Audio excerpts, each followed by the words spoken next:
ГСП онлайн. Городские новости сейчас. Ухту с рабочим визитом посетил министр внутренних дел Коми. Виктор Половников приехал сюда, чтобы оценить работу местного отдела МВД за 2017 год. О ней в начале встречи рассказал начальник ухтинской полиции.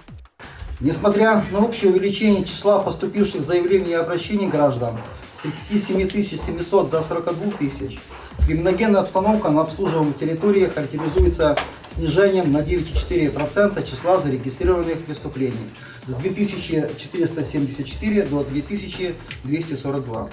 Однако, как отметил председатель Ухтинского суда, при одинаковом по сравнению с 2016 годом количестве рассмотренных и закрытых уголовных дел выросло количество возвращенных на доследствие. И половина этих случаев – элементарная невнимательность.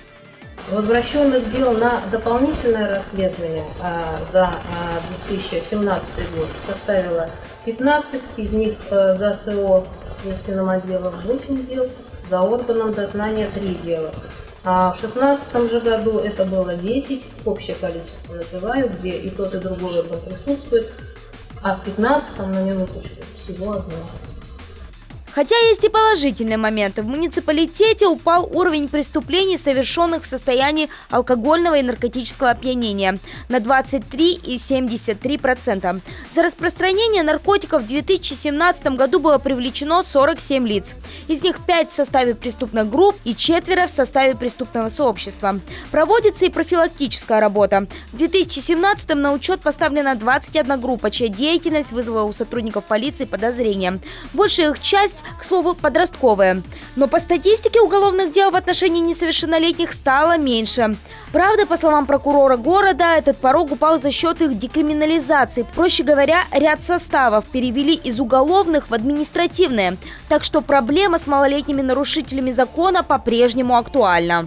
Да, у нас общее количество совершенных несовершеннолетними преступлений, оно уменьшилось. Но если посмотреть по лицам, привлеченным к уголовной ответственности, мы практически ненамного отстаем от Сыктывкара. Учитывая население Сыктывкара и население Ухты, да, и количество несовершеннолетних, проживающих там и там, тенденции не в нашу пользу. Павла Якимова поддержал министр МВД. Как правило, просто беседы с такими детьми не помогают. А вот их перевод на учебу в закрытое учебное заведение на несколько месяцев гораздо результативнее. По словам присутствующих, некоторые дети только там узнают, что такое нормальные бытовые условия. После учебы в закрытых школах подростки реже идут на совершение повторных преступлений.